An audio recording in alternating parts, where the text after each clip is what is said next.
Au milieu du 1er siècle de notre ère, la civilisation romaine s'étend sur toute la Méditerranée et même au-delà. Le plus grand empire du monde semble inébranlable, mais c'est un leurre.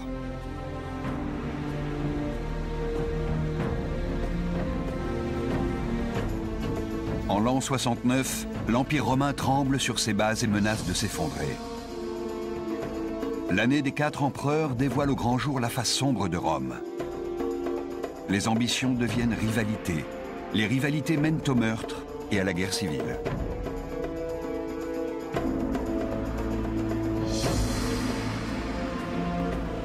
Du chaos émerge un héros inattendu. Un homme simple, connu de ses amis comme éleveur de mulets, enregistré au Sénat sous le nom de Titus Flavius Vespasianus et appelé Vespasien dans les livres d'histoire.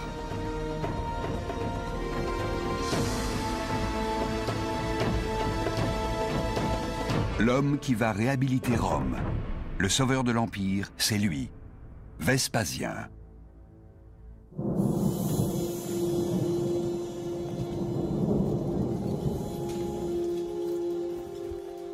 Nous sommes à présent en 68 avant Jésus-Christ.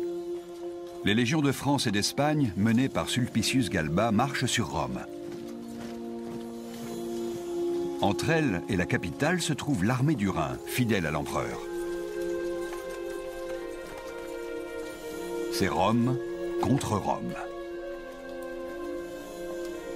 Ce qui est en jeu, c'est le trône du jeune empereur Néron, un descendant de l'empereur Auguste qui mène une vie dépravée et se montre particulièrement cruel. Sa famille a régné sur Rome pendant une centaine d'années, mais avec lui, l'Empire court à sa perte.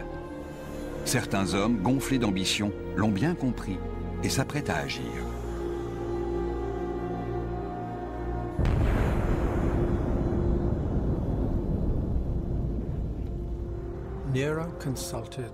Néron a consulté l'oracle de Delphes pour savoir jusqu'à quel âge il allait vivre. La réponse, comme toujours sibylline et ironique, fut « Prends garde aux 73 ans ».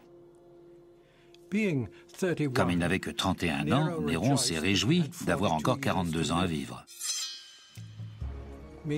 Au même moment, le gouverneur d'Espagne, Sulpicius Galba, à la tête de ses soldats, s'apprêtait à marcher sur Rome. Or, il se trouve que Galba avait 73 ans. En juin de cette même année, Galba lance ses troupes à l'assaut de Rome. Il y a eu un effet domino.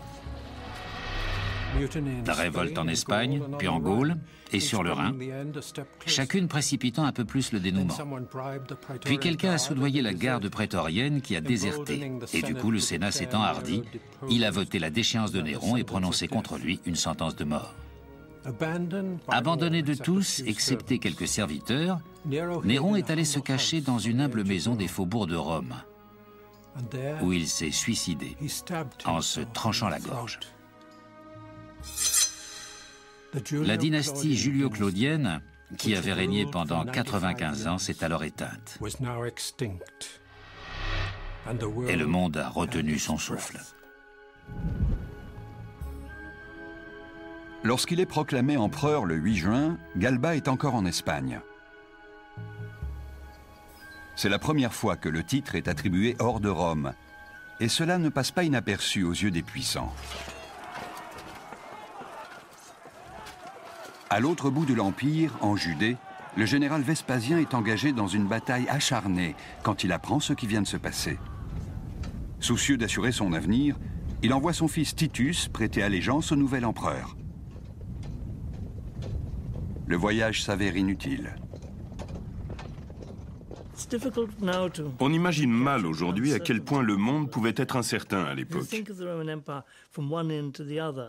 L'Empire romain représentait un territoire immense. Il fallait pas moins de 2 mois en été, 3 mois en hiver pour aller délivrer un message à l'autre bout de l'Empire. Et comme l'information n'était jamais complète, les gens ne savaient pas trop à quoi se fier. À Rome, les événements s'enchaînent à toute allure, bien trop vite pour Titus. Titus était parti pour féliciter Galba, mais il n'a jamais pu le faire. Parce qu'avant même qu'il n'arrive à Rome, Galba avait été assassiné. C'est à ce moment-là que les gens ont commencé à se dire que tout pouvait arriver. Dans sa conquête du pouvoir, Galba a non seulement divisé l'armée, mais aussi Rome. Les recoins sombres du forum, jamais très sûrs, sont désormais plus périlleux qu'un champ de bataille. Les armées romaines avaient suivi les aigles sur bien des fronts, mais le plus dangereux de tous, c'était maintenant le front intérieur. Complots en tout genre, règlements de compte, soldats se mêlant de politique, tout se jouait là. Et c'est également là que les hommes de la garde prétorienne, les enfants gâtés de l'armée romaine, ont échangé leur soutien aux rebelles contre de l'or. Quelques mois seulement après son arrivée à Rome, Galba est assassiné par les hommes de sa garde qui ont changé de camp et prêté allégeance à Salvius Othon, l'ami et, selon certains, l'amant du défunt Néron. Othon se proclame lui-même empereur le 15 janvier 68. Mais son règne est aussi bref que celui de Galba. Les nuages noirs de la guerre civile, amoncelés depuis un certain temps au-dessus de l'Empire, finissent par éclater. Les affrontements sanglants qu'il déchaîne attirent bandits et mercenaires de toutes les contrées.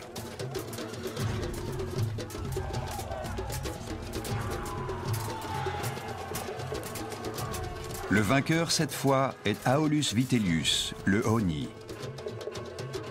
Son armée de racailles porte le chaos au cœur même de l'Empire.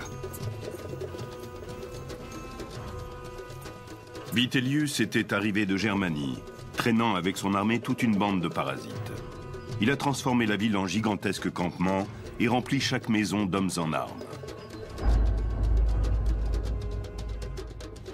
Surpris de voir tant de richesses et incapables de maîtriser leur convoitise, ils ont pillé les maisons et massacré tous ceux qui se mettaient en travers de leur chemin.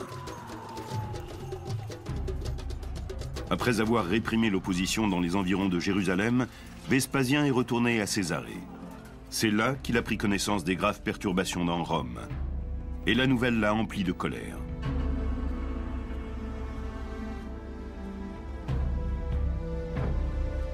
Vespasien ne peut supporter l'idée que l'Empire, qu'il a servi toute sa vie, soit au bord du gouffre, et il décide alors d'agir. Il s'assure le concours des légions du Nord et du Sud, qui le proclament empereur, puis leur donne ordre de marcher sur Rome. Le 20 décembre de l'an 69 après Jésus-Christ, il pénètre triomphalement dans la capitale.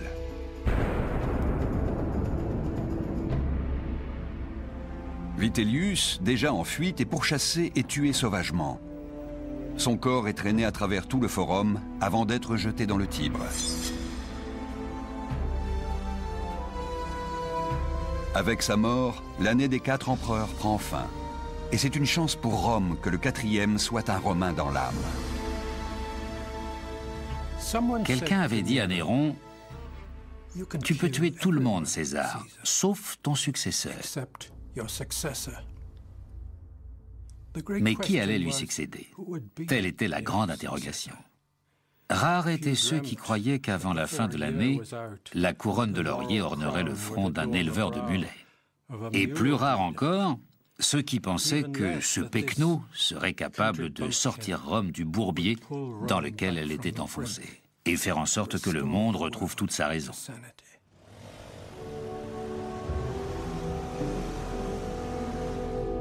Vespasien hérite d'un empire qui est sur le point de s'effondrer. Le peuple est en état de choc, les armées fragmentées et démoralisées.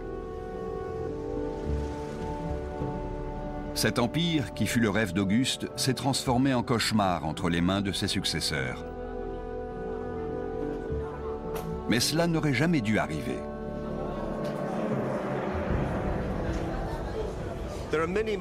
Parmi toutes les idées fausses qui circulent sur Rome, l'une des plus répandues veut qu'elle ait été dirigée par une série de fous cruels. C'est là une grave erreur. C'était le plus grand empire que le monde ait jamais connu. Un empire puissant et prospère qui s'est maintenu pendant plus de 600 ans. Et pour ce faire, il fallait des hommes d'exception.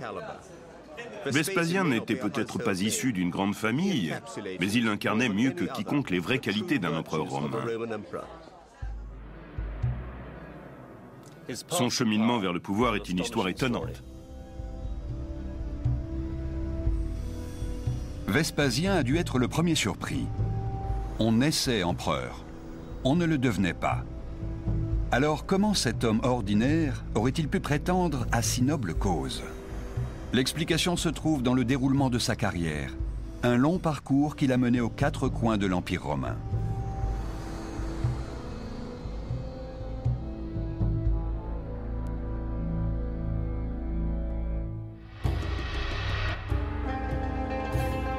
Vespasien n'a jamais rêvé de devenir empereur. Encore moins qu'il serait un jour appelé à sauver l'Empire. Ce fut un improbable héros des temps héroïques.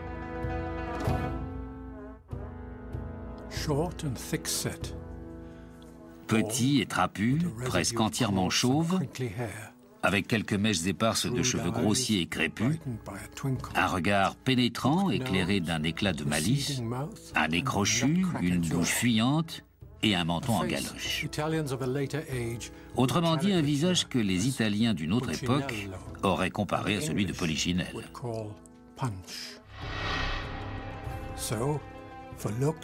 Donc, sur le plan physique, Vespasien n'avait pas grand-chose pour lui. Côté raffinement, zéro. Question imagination, pensée novatrice, rien de très mémorable. Mais pour son réalisme et son bon sens, 10 sur 10. Un homme solide comme un roc, réglo, fiable et romain.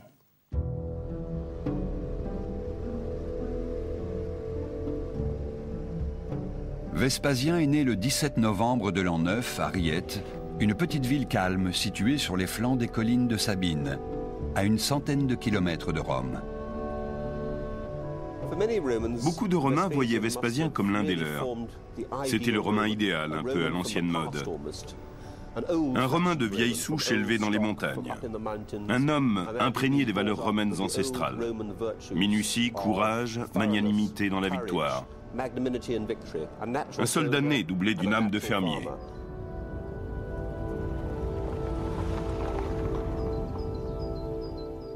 C'est le genre de campagne typique d'où sont issus les citoyens soldats de l'armée romaine.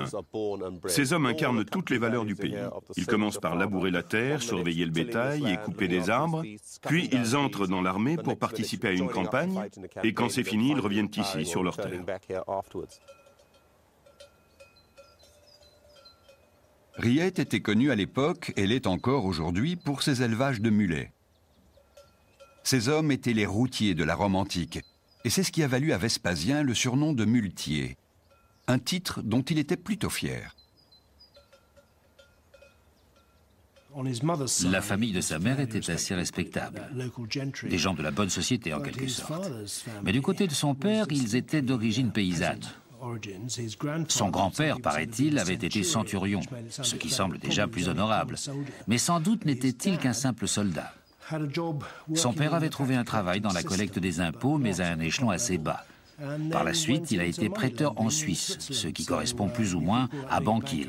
Et là, il a gagné pas mal d'argent. Le père de Vespasien meurt alors que son fils n'a que 10 ans.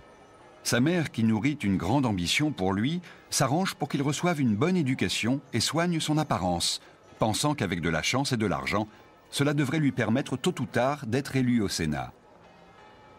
C'est à l'écart de cette place tranquille de Riète que se trouve sa récompense, totalement inattendue. Le théâtre Flavio Vespasiano n'évoque en rien l'Italie provinciale. Le splendide plafond commémore l'heure de gloire de son garçon. Une procession à travers les rues de Rome, accompagnée de son fils aîné, Titus. On le voit revenir en empereur après avoir écrasé la révolte des Juifs, dépassant les rêves les plus fous de sa mère. Et ce n'est qu'un début. Mais pour que Vespasien reste dans l'histoire comme celui qui a reconstruit l'Empire romain, il faut d'abord que l'Empire forge le citoyen Vespasien.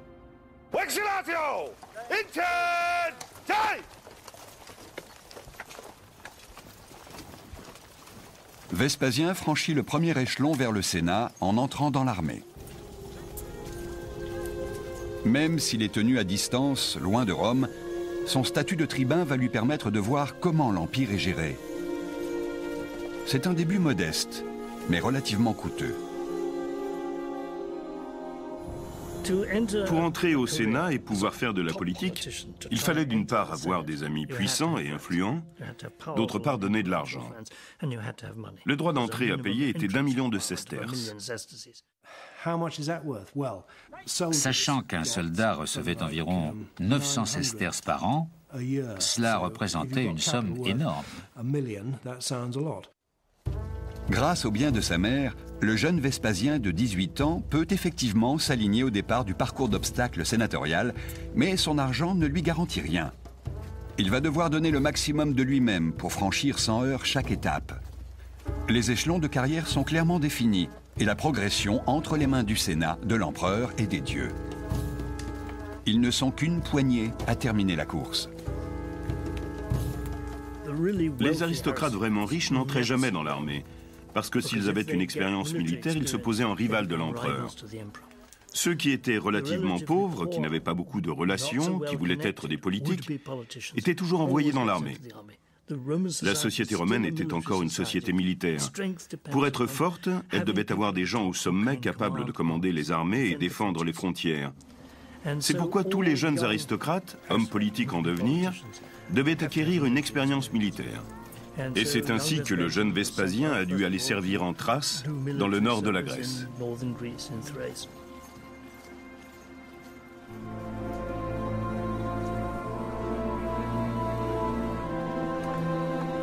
Vespasien se retrouve à l'un des avant-postes de l'Empire. C'est ici, en Thrace, qu'il va pouvoir tirer les enseignements des relations précaires entre l'armée, principalement postée aux frontières, et Rome, le siège du pouvoir impérial.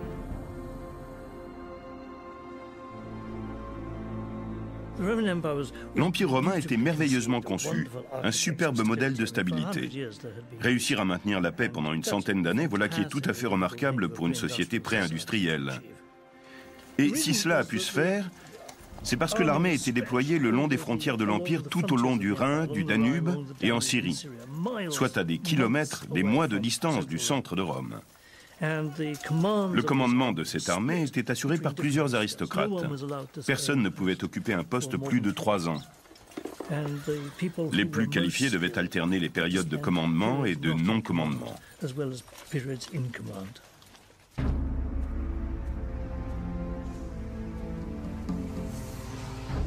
Vespasien a 23 ans lorsqu'il arrive dans la capitale.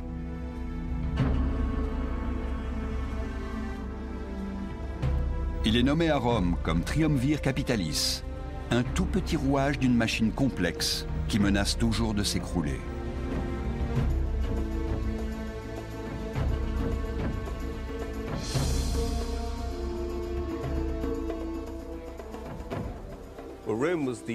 Rome était de loin la plus grande ville du monde connu. Elle comptait plus d'1 million d'habitants, voire 1,5 million.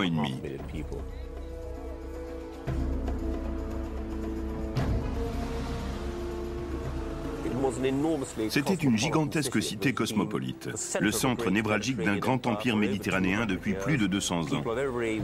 On y trouvait des gens de toutes origines, couleurs ou croyances en train de s'activer, marchander, quémander des faveurs politiques, faire du commerce, s'enrichir.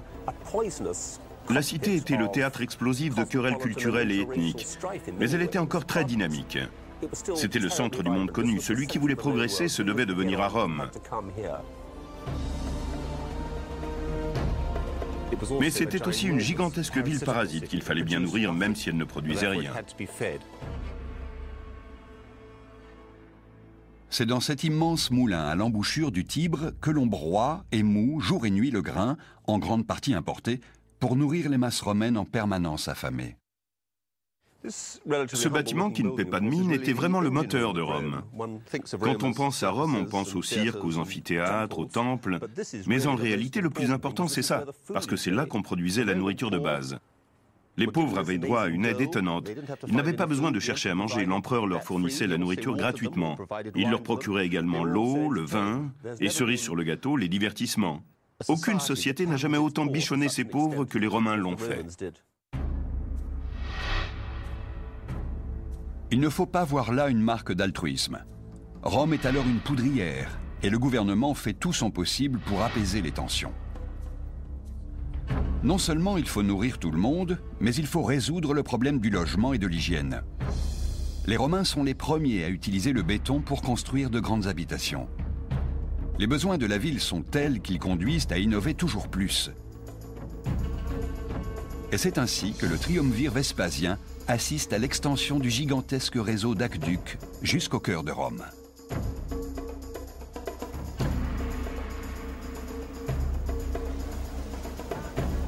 C'était un système fabuleux.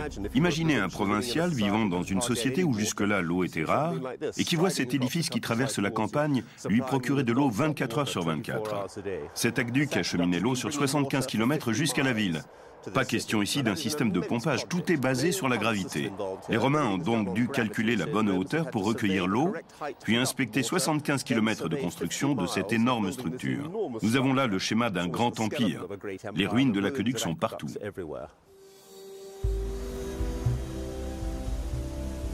L'exploitation de l'eau est l'une des grandes réussites technologiques de Rome, et elle va en tirer un grand profit.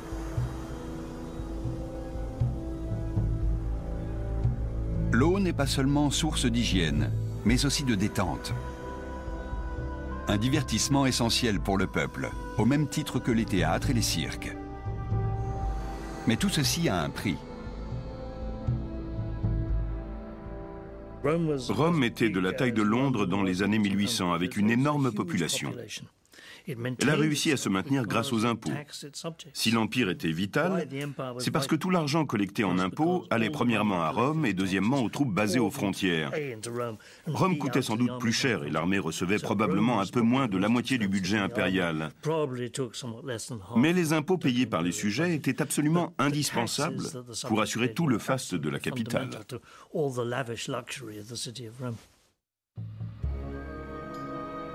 Durant son séjour à Rome, Vespasien se rend compte que pour continuer à vivre dans la paix et la prospérité, Rome a plus besoin de l'Empire que l'Empire n'a besoin de Rome. Et sa future affectation va le conforter dans cette idée. Sa fonction de questeur en Crète et à Cyrène en Afrique du Nord lui permet d'observer de près la façon dont Rome collecte l'argent.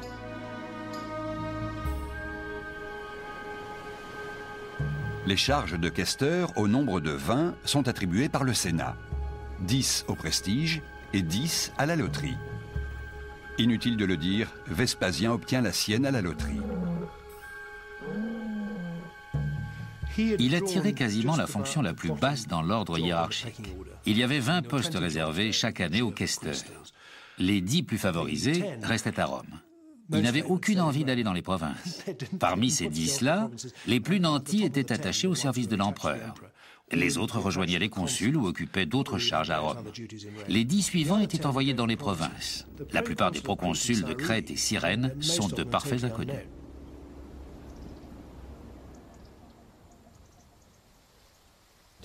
Lorsque Vespasien arrive à Cyrène à 26 ans et assume le rôle de questeur, à quoi s'engage-t-il ? La questure est une fonction subalterne pour quelqu'un qui s'apprête à faire une carrière sénatoriale. Mais elle permet d'acquérir une expérience du gouvernement provincial, en commençant par aller collecter l'argent sur le terrain. Ce qui est sûr, c'est que passer de Thrace à Cyrène, c'est passer d'un monde à l'autre. Vespasien arrive dans une société urbaine établie de longue date, fondée sur une agriculture sédentaire, qui est déjà engagée dans le commerce méditerranéen et les réseaux d'échange. Et en tant que fils de précepteur, il a certainement tout de suite compris le potentiel économique des régions colonisées, relativement calmes, comme Cyrène, et ce qu'elle pourrait apporter non seulement à l'économie de l'Empire, mais aussi à la vie politique et sociale de l'Empire, car ce sont des civilisations bien développées depuis plusieurs siècles.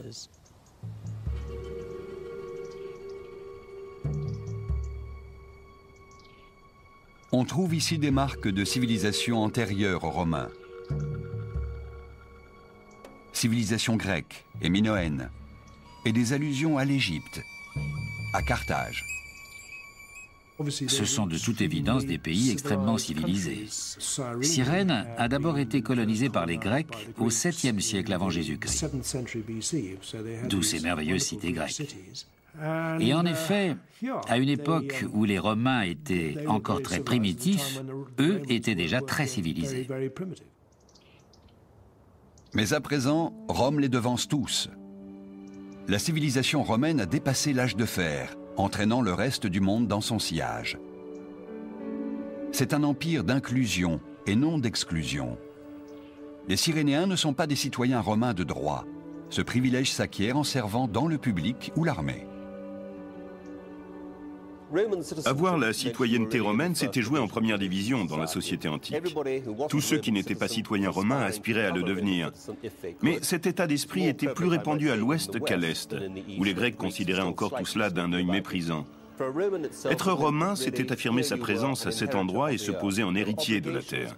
Il y avait certes des obligations, mais il y avait aussi beaucoup de privilèges accordés par la loi. Être romain, c'était adopter tout un mode de vie, une certaine conduite des affaires militaires et de mœurs, adopter certaines idées politiques et une bonne opinion de soi. Par conséquent, devenir un romain, c'était vraiment intégrer la meilleure équipe.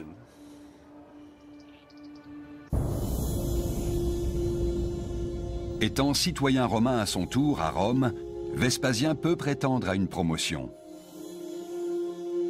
Il a 26 ans, une bonne expérience des mécanismes de l'Empire, mais il ne connaît encore rien de la politique de palais. C'est le moment d'apprendre. Les aristocrates romains ou les Romains de la haute société qui voulaient entrer en politique se faisaient élire vers l'âge de 25 ans, et il y en avait 20 qui étaient pris chaque année. À l'échelon suivant, 5 ans plus tard, il y avait entre 12 et 16 postes à pourvoir. Entre un quart et 2/5 d'entre eux n'étaient donc pas pris. Il y avait par conséquent une compétition, c'était aussi une question de chance. Il suffisait que l'empereur change de maîtresse, qu'un ancien esclave bien considéré ne soit plus en grâce, et votre carrière partait en fumée. Vous deviez alors attendre que la chance vous sourie à nouveau. Vespasien est obligé de postuler 2 fois de suite pour obtenir sa promotion, sa première candidature ayant été refusée. Les haies commencent à être difficiles à passer. Entre-temps, l'empereur Tibère est mort. Vespasien réussit enfin à franchir l'obstacle suivant. Mais une mauvaise surprise l'attend. Le voilà maintenant édile. Les édiles sont entre autres chargés de veiller à la propreté des rues. Malheureusement pour lui, il a obtenu ce travail sous le règne de l'empereur excentrique Caligula. Et celui-ci, ayant remarqué que les rues étaient pleines de boue, il a couvert Vespasien de boue. Et comme si cela ne suffisait pas, l'empereur demande à ses gardes de salir un peu plus la toge de Vespasien avec les saletés, les excréments qui jonchent la rue. Être remarqué de l'empereur, surtout d'un empereur fou, n'est pas toujours la meilleure chose qui soit pour sa carrière. Celui qui est chargé d'un travail doit en assumer la responsabilité. Caligula a considéré que c'était la faute de Vespasien si les rues n'étaient pas aussi propres qu'elles auraient dû l'être, et il l'a puni.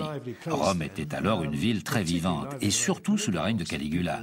Les gens se demandaient avec angoisse ce qui allait encore lui passer par la tête le lendemain. Vespasien vient de prendre une leçon sur les règles tacites qui gouvernent Rome. Plus vous montez haut, plus votre position devient dangereuse.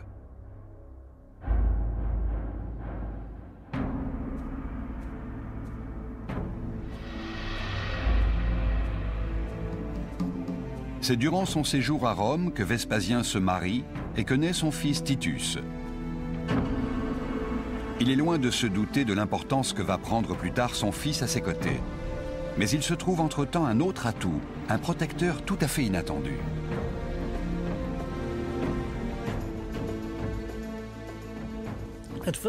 À première vue, l'Empire romain est dirigé par un empereur omnipotent, puissant, au sommet, et des aristocrates à qui il délègue une partie de ses pouvoirs. Mais il se trouve que les aristocrates sont les rivaux de l'empereur. Ils représentent une menace pour lui. Les empereurs créent donc des mécanismes de rechange pour exécuter leurs ordres. Des esclaves qu'ils affranchissent et auxquels ils donnent des responsabilités administratives. Ces cadres de l'Empire, bras droit de l'empereur, sapent en parallèle le pouvoir des sénateurs. Aujourd'hui, on a peine à imaginer que des anciens esclaves, des esclaves affranchis, ont pu exercer un pouvoir équivalent à celui des sénateurs aristocrates. Le protecteur de Vespasien est un esclave, Narcisse. Ce n'est pas un esclave de l'empereur, mais de son oncle Claude. Grâce à son influence, Vespasien obtient le poste de ses rêves, commandant de sa propre légion stationnée en Germanie.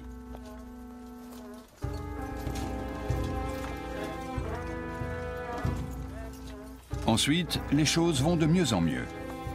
Caligula est assassiné, Claude devient empereur, et à sa droite siège le protecteur de Vespasien.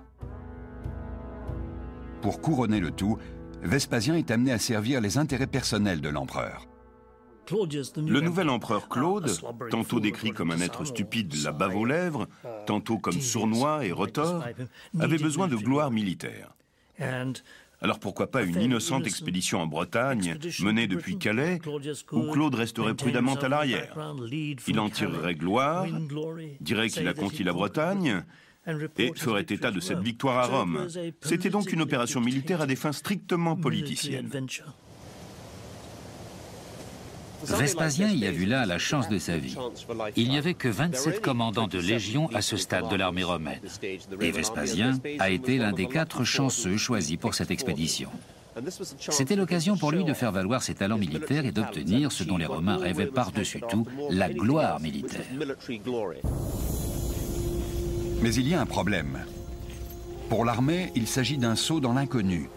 Et les rumeurs sur ce projet provoquent une mutinerie dans ses rangs. Une invasion de l'île britannique présentait un sérieux inconvénient. Les redoutables soldats romains tremblaient à la vue de la mer. Bien qu'ils aient déjà eu l'occasion d'être transportés sur la Méditerranée, ils craignaient l'océan. Ce n'était pas tant le vent ou les vagues qui leur faisaient peur que les sinistres apparitions. Les anciens voyaient le monde comme 3 continents entourés par un fossé sombre et terrifiant appelé océan, où des monstres marins repoussants, des esprits effrayants et toutes sortes d'horribles dangers avaient leur demeure.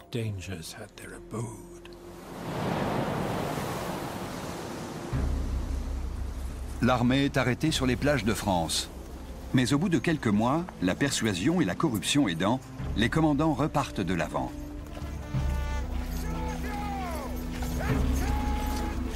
Bien malgré eux, cette longue attente leur a procuré un avantage. Comme ils sont restés bloqués à Boulogne, les Bretons ont pensé qu'ils avaient renoncé à envahir leur pays et ils se sont dispersés.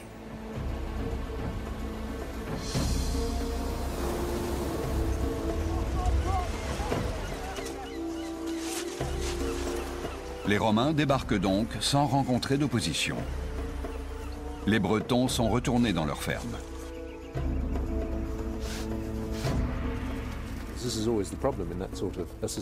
C'est toujours le problème dans ce genre de société.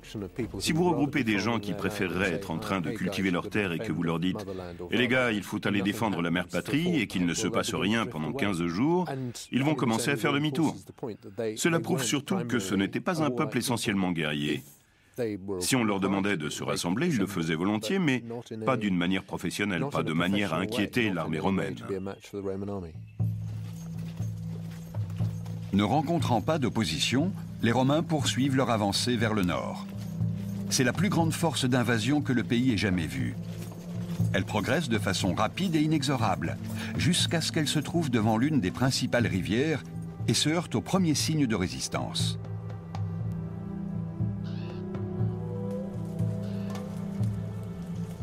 Les Bretons ayant été avertis, les tribus querelleuses se sont unies sous la bannière de Carataca, leur meilleur pugiliste. C'était le fils du roi Cunobellinus, le Cymbeline de Shakespeare, à qui l'auteur fait dire « La Bretagne est un monde à elle seule, et nous ne voulons rien payer pour le droit de promener nos nez. »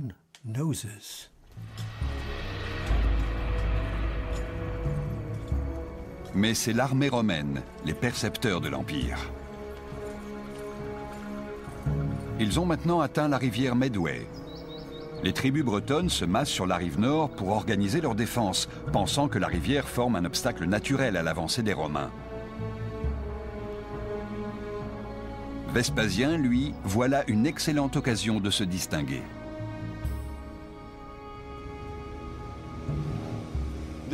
Cette bataille illustre bien les facultés d'adaptation de l'armée romaine. Ceux qui pensent, et ils sont nombreux, que l'armée romaine était une machine militaire inflexible, capable de ne livrer qu'un seul type de combat, se trompent. C'est totalement faux. Les Romains sont en effet parfaitement équipés pour ce type de bataille. En plus des légions régulières, ils disposent du soutien de troupes d'assaut amphibies, des hommes qui peuvent nager avec leurs chevaux, même armés de pied en cap.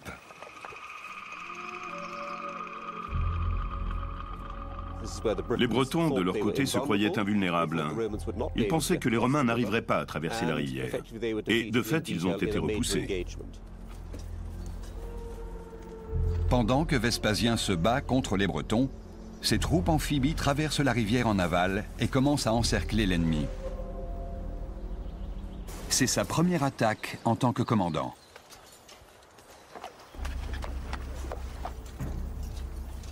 Il s'est particulièrement distingué dans cette bataille en prenant la tête de sa légion pour passer la rivière et en établissant une tête de pont fortifiée de l'autre côté, déjouant ainsi les manœuvres des Bretons et détruisant leur position. Il lance plusieurs attaques parfaitement synchronisées à partir du front et de l'arrière.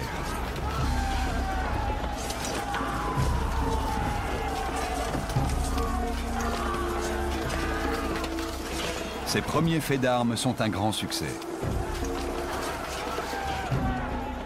Vespasien a joué un rôle primordial en décidant de traverser la rivière à la nage pour aller déborder l'ennemi. Les Bretons ont subi de nombreuses pertes et la victoire de Medway leur a ouvert les portes du sud-est de l'Angleterre.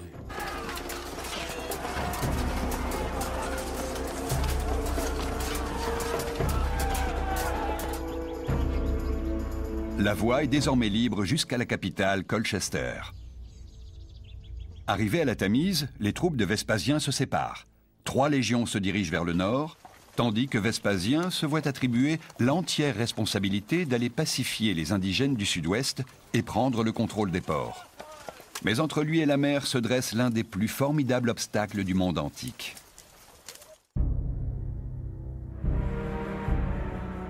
Les fortifications sur les collines britanniques étaient aussi imposantes que nombreuses dans l'ouest. Elles s'étalaient en arc de cercle de Wiltshire jusqu'à la frontière écossaise. Le coup de génie de Vespasien a été de se rendre compte que ces citadelles de terre pourraient tomber sous une charge de l'artillerie. À l'intérieur de ces ouvrages massifs, il y avait de petits villages précaires de chaume et de bois. Il imagina alors un stratagème, construire des tours d'observation, de hautes plateformes, que ces hommes pourraient rapidement assembler. Les observateurs pourraient ainsi voir de l'autre côté des remparts et diriger le feu sur les maisons en les bombardant de pierres et de flèches enflammées.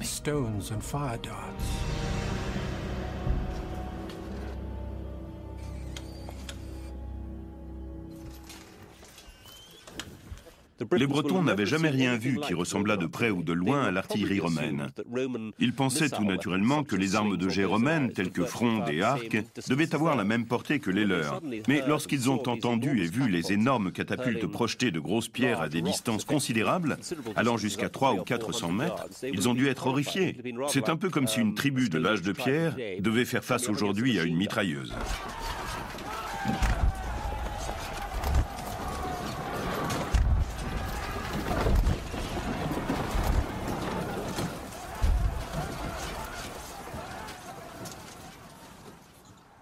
L'une après l'autre, les places fortes tombent ou se rendent. Sur la plus haute, les Romains construisent leurs propres fortifications afin de voir et d'être vus à des kilomètres alentour. C'est la seule façon d'asseoir le pouvoir. Vespasien est venu là pour y imprimer son nom et y laisser la marque de la puissance de Rome. Un immense ouvrage comme ça, dominant la plaine sur 25 hectares, on ne peut pas l'ignorer. Il faut aller le conquérir, monter à son sommet. Pensez que cet homme a conquis 15 000 km² du sud-ouest de l'Angleterre avec sa seule légion de 8 à 10 000 hommes. Quelle force de commandement! D'après ce que l'on sait, il a fêté 20 prises d'oppidum comme celle-ci. 20 fois, il a brandi un trophée célébrant sa victoire et celle de sa légion, la deuxième Augusta.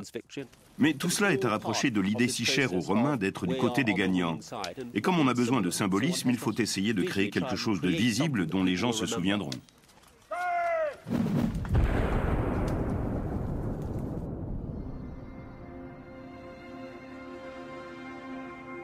Les ossements des vaincus ont été extraits de l'une des plus importantes fortifications, leurs blessures encore visibles. Les survivants ont dû marquer d'une pierre noire le jour où Vespasien est arrivé.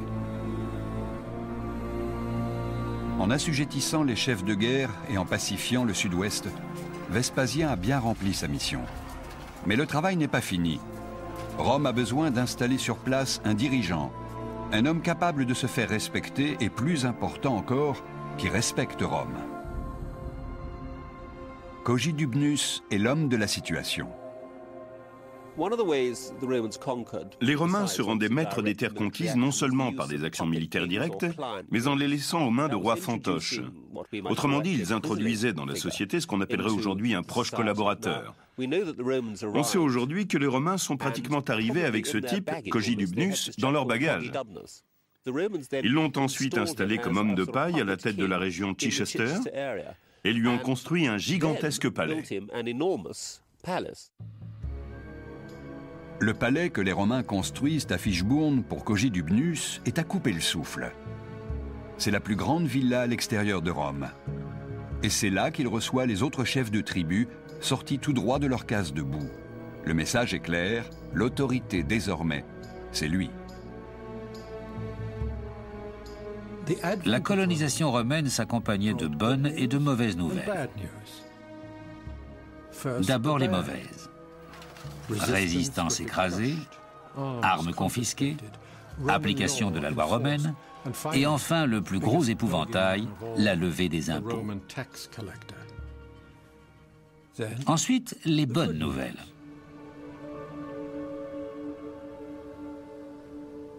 La paix, des routes, des villes, de l'eau propre, l'hygiène, encouragement au commerce, construction de maisons, bains, théâtre, distraction.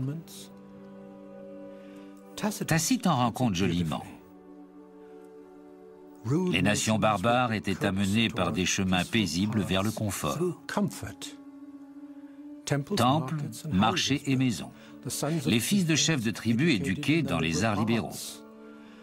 Ceux qui avaient rejeté la parole romaine portaient à présent la toge et aspiraient à faire de la rhétorique. Et il conclut ainsi d'un ton moqueur: ainsi, petit à petit, les Bretons en sont venus à apprécier les passe-temps agréables et les indigènes crédules ont fini par donner le nom de culture à leur esclavage.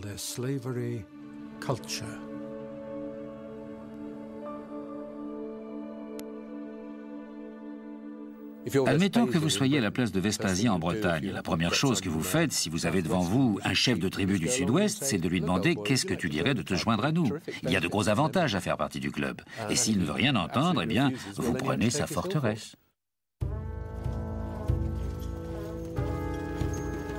Vespasien revient triomphant de Bretagne. Mais à la cour de l'empereur, un homme triomphant est un homme dangereux. L'épée romaine, comme il le découvre, est à double tranchant. Les campagnes militaires menées avec succès servent toujours une carrière. On a là une grande armée qui met un certain temps pour conquérir l'ensemble de la Bretagne, mais qui parallèlement trouve de nombreuses occasions de se battre. Le fait que Vespasien ait participé à 30 batailles a dû accroître son prestige. Le problème avec le prestige dans l'armée romaine, c'est que si vous attrapez la grosse tête, vous êtes considéré par l'empereur comme un potentiel rival. Aux yeux de l'empereur, la meilleure stratégie, c'est porter quelqu'un au succès, puis le laisser mariner quelque part dans la nature pendant 5 ou 10 ans, avant de lui proposer une charge plus lucrative que celle de consul. Dans le cas de Vespasien, cette mise au vert va durer 15 ans. Son protecteur Narcisse ne peut rien pour lui.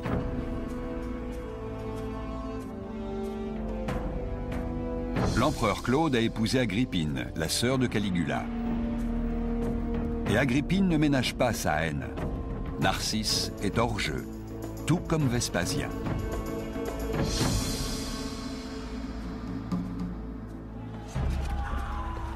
Bien qu'il soit rentré de Bretagne en héros, Vespasien n'en tire aucun avantage pour sa carrière. Tant qu'Agrippine le déteste, il ne risque pas d'avancer. Et en 54, lorsque son jeune fils Néron devient empereur à la mort de Claude, l'ennemie la plus acharnée de Vespasien devient aussi la femme la plus puissante du monde. Mais on est à Rome et tout change rapidement, et le plus souvent de façon sanglante. Moins de 5 ans plus tard, Néron fait assassiner sa propre mère. La carrière de Vespasien est relancée. Vient enfin la juste récompense d'une longue attente. Vespasien est nommé proconsul, gouverneur d'Afrique. L'échelon le plus élevé avant un poste de sénateur. En charge de cette vaste et riche province, Vespasien représente l'empereur lui-même. Il a pouvoir de vie et de mort sur ses administrés, et plus important encore, il a la possibilité de lever des impôts, non seulement au profit de Rome, mais aussi pour son compte personnel. Il avait vraiment tiré le gros lot. Tout le monde rêvait de devenir proconsul d'Afrique ou d'Asie. L'Asie était peut-être un peu plus prestigieuse. Mais en tout état de cause, ils étaient payés de la même façon. 1 million de sesterces pour 12 mois. Certes, c'était limité dans le temps, mais quand même. La mission ne durant qu'1 an, il est prévu que le gouverneur se remplisse les poches avant de rentrer gentiment à Rome. Il a de fait tout ce qu'il faut pour s'enrichir sur place. L'Afrique du Nord, dans son commerce quotidien avec Rome, génère 500 millions de sesterces par an. Pline nous a laissé une très bonne description des grands bateaux venus d'Alexandrie et remontant toute voile dehors la côte de Campanie vers Rome, au nord. Il devait régner là une activité fébrile.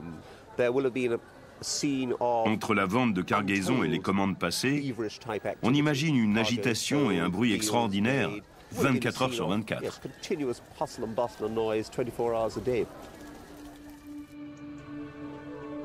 Leptis Magna en Libye était sous la juridiction de Vespasien. La place du marché est aujourd'hui silencieuse. Les allées avoisinantes sont désertes. Mais il y a 2000 ans, c'était sans doute une importante source de revenus. On a tendance maintenant à voir la côte d'Afrique du Nord comme une sorte de désert. Mais à l'époque romaine, c'était une région assez fertile qui exportait du grain, de l'huile d'olive. C'était un grenier à blé non négligeable pour les Romains. D'ailleurs, à l'époque, la cité de Rome était commercialement plus proche de Tunis que de Milan, en raison du faible coût des transports maritimes. L'Afrique est bien plus qu'un simple grenier à blé. Sur la côte, un peu à l'écart de Leptis Magna, il y a les magnifiques thermes des chasseurs. C'est là que les membres de la guilde des chasseurs viennent goûter les privilèges de leur commerce avec Rome.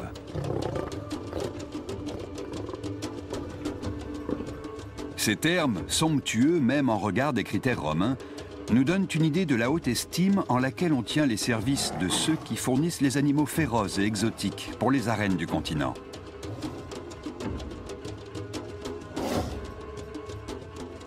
Ainsi, l'Afrique ne se contente pas de fournir du pain pour nourrir le peuple romain. Elle approvisionne aussi en fauves les jeux du cirque, grâce auxquels le peuple se tient tranquille. Vespasien est en charge de cette voie de ravitaillement indispensable à Rome. Et il observe la façon dont cela fonctionne. Mais il remarque aussi autre chose. La frontière du désert ne requiert qu'une faible présence militaire. Ici, l'autorité romaine s'exerce non par la force, mais par la persuasion. L'Empire romain comptait entre 50 et 60 millions d'individus. Et il était gouverné par un tout petit nombre de cadres issus de l'aristocratie. Combien était-il? Environ 150 aristocrates romains répartis dans les différentes provinces, soit 1 pour 350 ou 400 000 habitants. Il est très difficile de faire contrôler 400 000 personnes par un seul administrateur. Donc en fait, le système de gouvernance des provinces reposait sur les collaborateurs. Celui qui était en poste devait s'assurer le soutien d'administrateurs locaux, les huiles de la région, les hommes les plus fortunés. Il s'agissait en quelque sorte d'une coopération entre des provinciaux qui voulaient être romains et des romains qui souhaitaient exercer leur autorité sur les provinciaux et s'enrichir sur leur dos avec un minimum de risque. Vespasien savait depuis son séjour à Carthage que dans ce genre d'endroit, la meilleure chose à faire, c'était de se tenir à l'écart et, dans la mesure du possible, collaborer avec les huiles locales.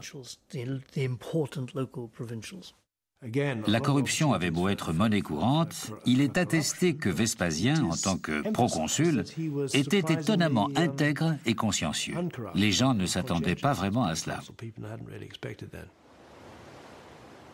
De fait, Vespasien passe pour être d'une prudence budgétaire qui frôle l'avarice. Il s'en tient à ce qu'il considère comme de justes valeurs romaines et au lieu de se remplir les poches, il s'appauvrit. Il est clair qu'à la fin de son mandat de gouverneur, il avait de réelles difficultés financières. Loin de s'être enrichi, il avait réduit sa fortune personnelle et pour finir, il a même été obligé d'emprunter de l'argent à son frère. Cela confirme une fois de plus que c'était un homme scrupuleusement honnête et qu'il portait un réel intérêt aux finances de l'Empire et de ses provinces. Vespasien était censé gagner de l'argent durant l'année où il a exercé la charge de gouverneur. Au lieu de quoi, il s'est fait des amis. Cela peut paraître désolant, mais en fait c'est bien joué. Car là où d'autres gagnaient des sesterces, il a gagné le respect. Il est rentré à Rome assez fauché. Il a dû retourner gagner sa vie comme transporteur avec des trains de mules, ce qui se faisait beaucoup dans la région. Il était connu pour ses mulets et les opportunités ne manquaient pas, il y avait beaucoup de travail. Mais c'était indigne d'un sénateur de faire ce genre de choses. Ce n'est pas exactement ce qu'on attend d'eux, on s'attend plutôt à ce qu'ils vivent des revenus de leurs terres.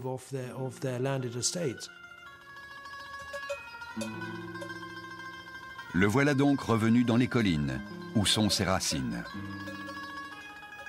Vespasien est monté haut, mais le retour à la réalité est brutal pour lui. C'est à ce moment-là qu'il acquiert le surnom de muletier.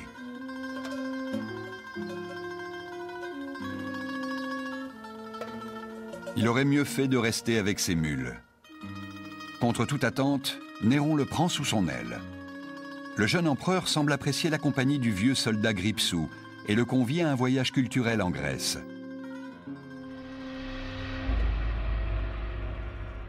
Comme Néron est psychopathe, ces invitations ne se refusent pas.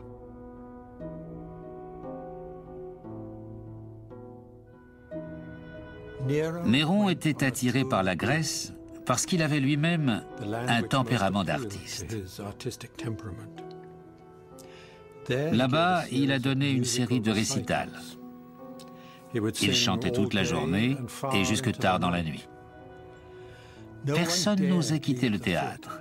Quelques Grecs ont trouvé une façon de s'échapper en faisant mine de s'évanouir de plaisir. Ils étaient alors évacués de la salle dans un état d'inconscience feinte. En l'une de ces occasions, Vespasien était présent. Et voilà qu'au moment où Néron frappe sa lyre et entonne son chant, peut-être pour la 100e fois, il remarque que Vespasien s'est assoupi. Erreur fatale. Un écart de conduite qui va changer sa vie. S'il n'avait pas été un héros national, cela aurait même pu lui coûter très cher. Congédié de la cour, il est reparti se terrer dans un village reculé d'Italie. Ces semaines d'isolement auraient facilement pu être les dernières semaines de Vespasien. Mais le hasard faisant bien les choses, elle signe la fin de son séjour dans les eaux stagnantes de la vie politique. Tout à coup, Néron a plus besoin d'un général que d'un ami.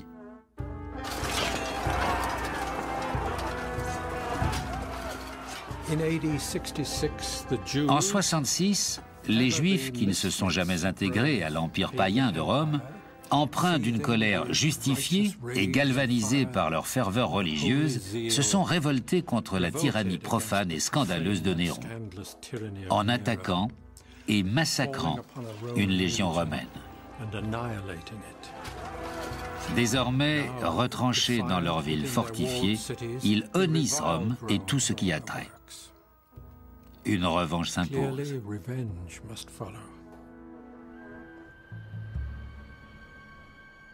Le choix naturel. Le général romain qui avait la meilleure réputation à l'époque, notamment pour avoir remporté des victoires à l'Est, était un homme appelé Corbulon. Mais il se trouve que Néron, avec son sens de l'anticipation remarquable, lui avait demandé de se suicider juste un mois avant que la révolte juive n'éclate. Et quand Néron faisait ce genre de requête, on n'avait plus qu'à s'exécuter. Rome avait donc tué son premier commandeur, Corbulon. Le mois suivant arrive la nouvelle de la révolte des Juifs. La guerre est meurtrière. La réaction de Rome est rarement prompte, mais implacable. Les soldats romains vénèrent même un dieu de la revanche, Mars Utor, qui signifie Mars qui a le dernier mot.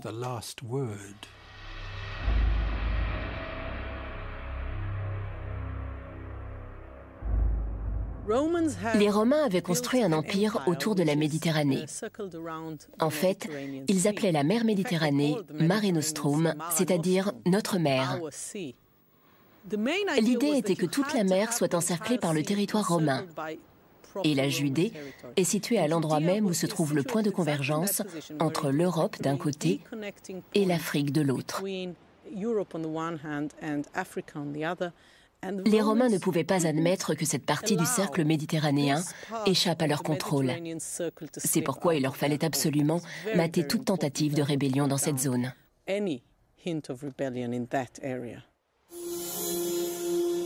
Vespasien marche d'abord sur les villes de Galilée. À Jotapata, il mène un siège de 40 jours et 40 nuits, opposant des forces nombreuses aux rebelles juifs. Cette bataille féroce se termine par le massacre des 40 000 habitants. Tous périssent, sauf un. Joseph, le général chargé de la défense de la cité, survit et accomplit une incroyable métamorphose pour devenir un érudit et l'un des plus grands historiens de son temps. Flavius Joseph est un personnage extraordinaire. On sait bien sûr que c'est le premier historien juif, mais au départ c'était un gentilhomme de Judée, et d'après ce qu'il raconte lui-même, il conseille à ses concitoyens de ne pas se rebeller contre Rome. Il dit que c'est de la folie. Malgré cela, il devient contre son gré l'un des chefs du combat des Juifs contre les Romains. Alors qu'ils sont encerclés par les troupes ennemies, les derniers survivants passent un pacte et décident de se suicider. C'est Joseph qui fait tirer ses compagnons à la courte paille pour décider dans quel ordre ils vont se supprimer. C'est lui qui tire la plus longue paille et quand ils ne sont plus que deux, il dit à l'autre « Pourquoi continuons-nous à nous tuer ?» Son camarade se poignarde et Joseph va se rendre. Ce qui est touchant dans cette histoire, c'est que c'est lui-même qui nous raconte comment il trahit sa propre cause pour venir proposer ses services à Titus et Vespasien, qui l'acceptent.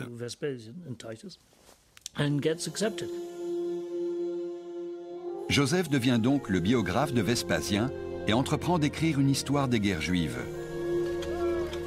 Après Jotapata, il reste presque en permanence aux côtés du général romain. Et c'est grâce à lui que nous connaissons le côté sombre de Vespasien, un homme qui pouvait sans état d'âme incarner toute la cruauté de la vengeance de Rome.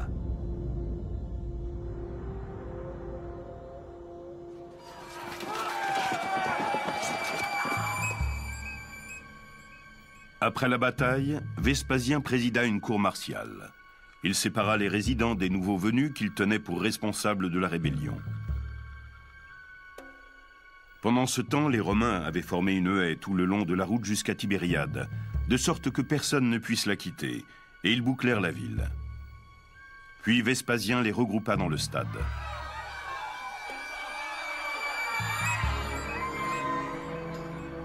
Les personnes âgées ou inaptes, au nombre de 1200, furent exécutées sur son ordre. Les autres, soit 30 400 personnes, furent vendues aux enchères, à l'exception de celle qu'il remit à Agrippa, en l'autorisant à disposer selon son bon vouloir des hommes qui provenaient de son royaume. Et le monarque les vendit également comme esclaves.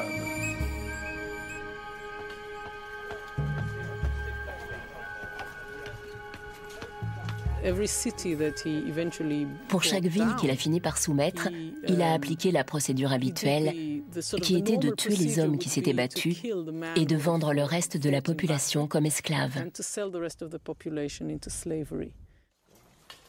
Vespasien fait tout ce qu'on attend d'un général romain, y compris vaincre. Il se promène parmi ses troupes, dispense des encouragements, envoie des patrouilles de reconnaissance, entretient le moral. Il s'implique totalement. Il fait en sorte que ses hommes ne manquent de rien. En même temps qu'un chef suprême, c'est un soldat aux côtés des soldats.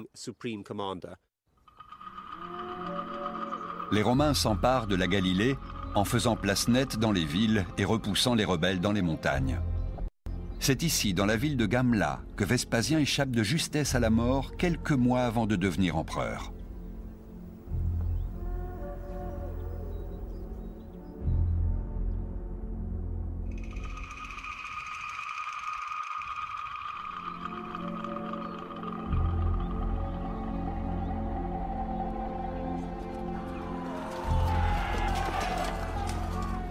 Tandis que les forces de Vespasien prennent le contrôle de la Galilée, les rebelles fuient et gagnent les collines.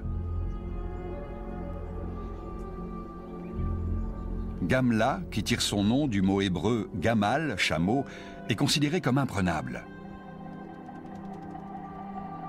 Il y a 2000 ans, elle était située sur une crête environnée de gorges profondes.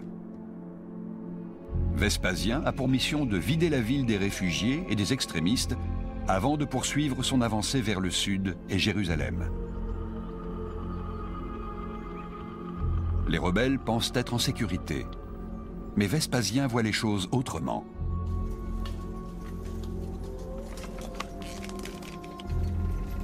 Les enseignements qu'il a tirés de son expérience en Bretagne vont lui être fort utiles. Il est le meilleur officier d'artillerie du monde et il n'est pas pressé. Près du mur d'enceinte est, il construit des plateformes à partir desquelles il compte lancer son assaut.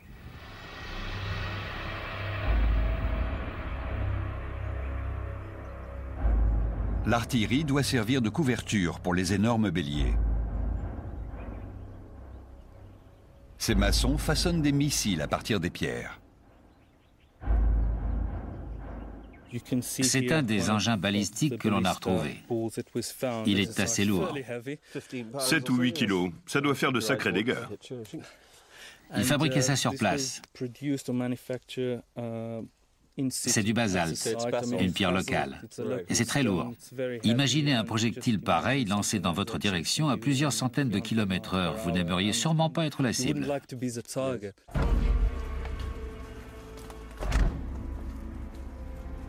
Vespasien se lance à l'assaut des murs de Gamla sous couvert de l'artillerie qui déverse une pluie de projectiles. Puis, les Romains placent les béliers en 3 points stratégiques. Frappant sans relâche le mur, ils finissent par y tailler des brèches et pénètrent dans l'enceinte au son assourdissant des trompettes et du cliquetis des armes. Le but, c'est de faire entrer le maximum de soldats en un minimum de temps. Par la brèche et dans la ville.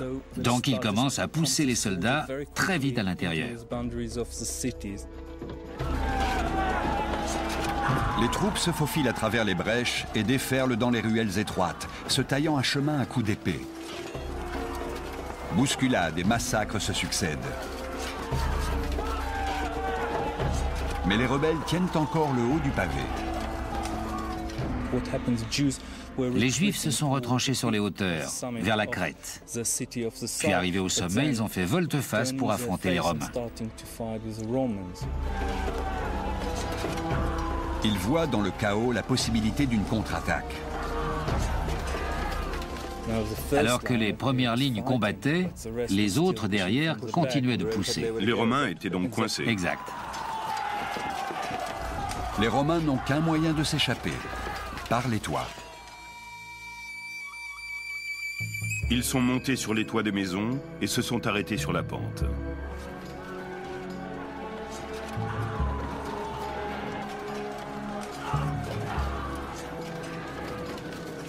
Surchargés d'hommes, incapables de supporter leur poids, ceux-ci se sont vite effondrés.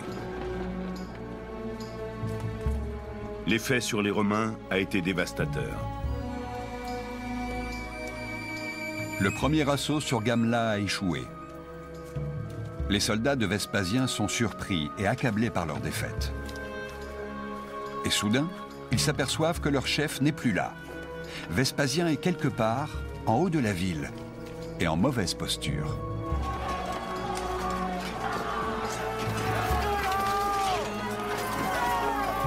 Les hommes qui sont avec lui le protègent de leur bouclier pour le tirer de ce mauvais pas et l'emmener à l'écart.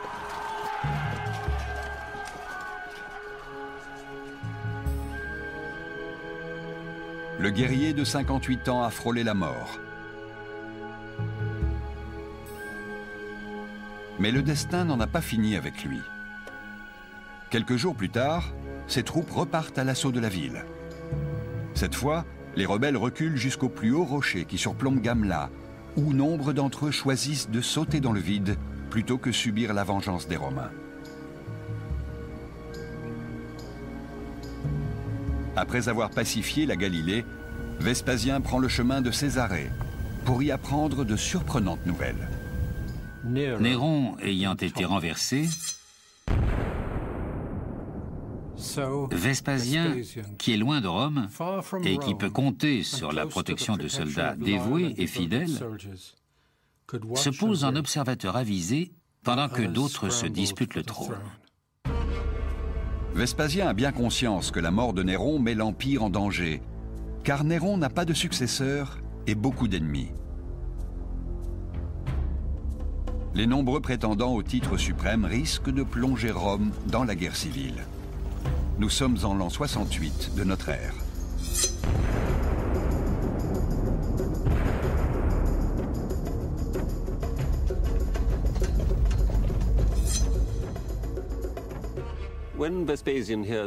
Lorsque Vespasien apprend la mort de Néron, sans doute à la fin du mois de juin 68, il se trouve à Césarée, la capitale romaine de Judée.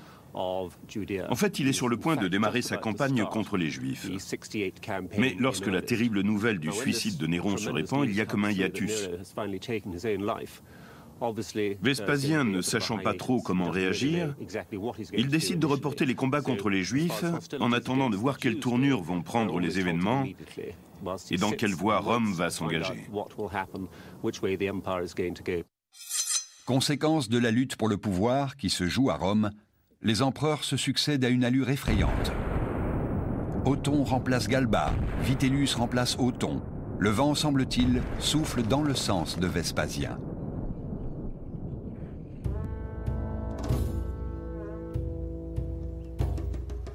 Vespasien est loin de Rome, et l'empire qu'il aime tant est en train de se désintégrer. Les règles auxquelles il se référait n'ont désormais plus cours. Aussi, fort d'une armée endurcie sous son commandement direct et de la fidélité de 5 autres légions au nord et au sud, avec le soutien de ses 2 fils, eux-mêmes haut gradés militaires, et des amis fidèles dans des positions clés aux 4 coins de l'Empire, il juge que le moment est venu d'abattre ses cartes. Et il joue d'une main ferme et décidée.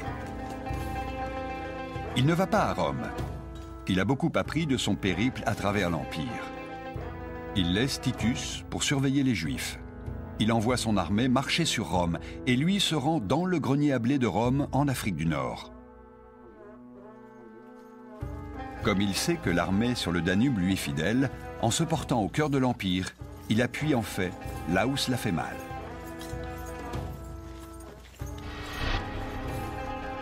D'un coup magistral, Vespasien rend Rome ingouvernable. Priver la ville de pain, c'est souffler sur les braises, fomenter la révolte. Vitellius commence à chanceler sur son trône. Je pense que Vespasien devait être dans une position inattaquable à l'Est. En d'autres termes, il était en mesure de détacher cette partie du territoire de l'Empire romain, ce qui s'est finalement passé 300 ans plus tard. Le plus difficile pour lui, c'était de sortir de l'Est pour s'emparer du centre. Mais par chance, il n'a pas eu à le faire, les forces du Danube s'en sont chargées pour lui.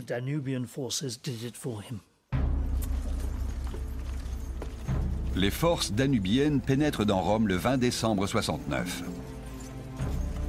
L'enfant des collines est proclamé empereur. Il va se passer presque un an avant qu'il ne se montre dans la capitale. Mais les nouvelles lois qu'il édicte lui donnent les pleins pouvoirs, avec effet rétroactif depuis le jour de sa victoire. Lorsqu'il était enfant, il ne fallait pas se battre pour devenir empereur, mais désormais c'est une véritable compétition. Et c'est lui qui a gagné. Il peut donc dicter ses lois comme bon lui semble. En se conférant le droit d'agir dans toutes les affaires divines, humaines, publiques ou privées, il cumule tous les pouvoirs d'Auguste, Tibère et Claude réunis. À présent, il peut repartir finir le travail. Ils n'ont pas oublié la révolte juive. Une fois la guerre civile terminée, précision, pragmatisme et destruction vont suivre. Une brutale attaque de Jérusalem, menée par Titus, se solde par la disparition de la quasi-totalité des poches de rébellion.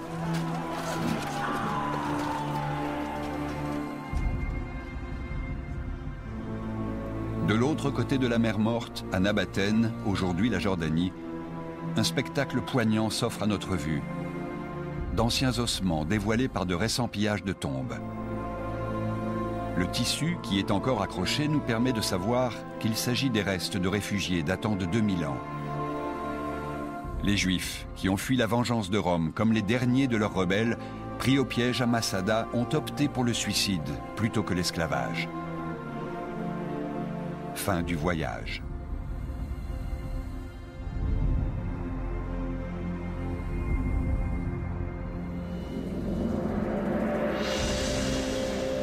Vespasien revient à Rome en octobre 70. L'arche de Titus, monument qui commémore l'humiliation des Juifs, témoigne de son retour triomphal. Les richesses dérobées dans les temples juifs constituent un capital de départ pour la nouvelle Rome. Le feu et la guerre civile ont dévasté la ville, mais toutes les splendeurs de Judée vont remplir ses coffres vides. Vespasien est de retour.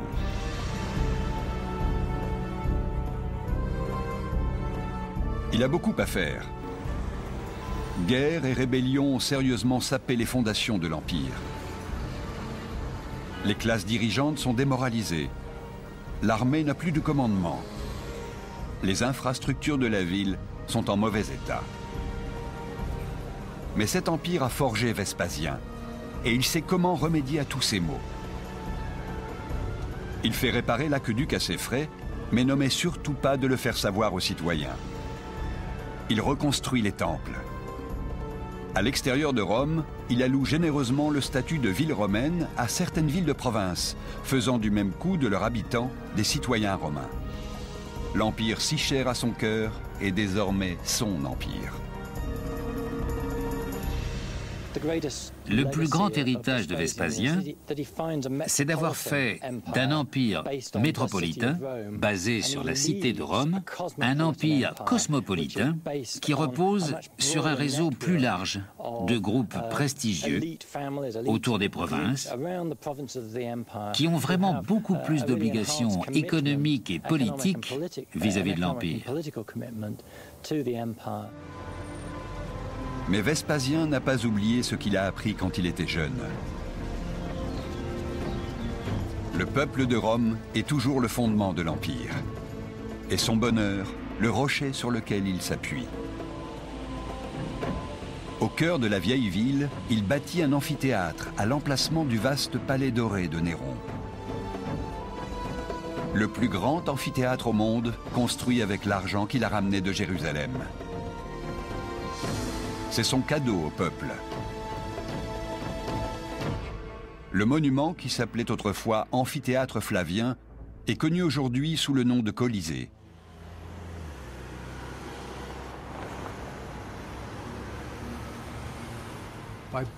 En apportant la paix et en stabilisant l'État, Vespasien a donné une seconde chance à l'Empire. le meilleur était encore à venir. Rome avait encore 150 belles années à vivre. Le siècle suivant, le deuxième siècle après Jésus-Christ, est en bien des points sa période la plus heureuse. Vespasien a sauvé Rome. Il lui a redonné sa grandeur. Et il a permis à la civilisation classique de reprendre son souffle, avant d'entrer dans ce qui allait être l'âge d'or de l'histoire de Rome.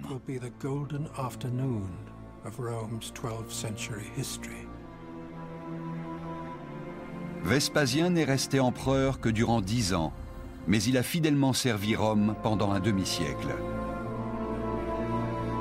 Le premier empereur à s'éteindre en paix depuis Auguste, 65 ans plus tôt, n'avait jamais rêvé monter un jour sur le trône. Sur son lit de mort, il a ces mots pleins d'humour sur son incroyable carrière.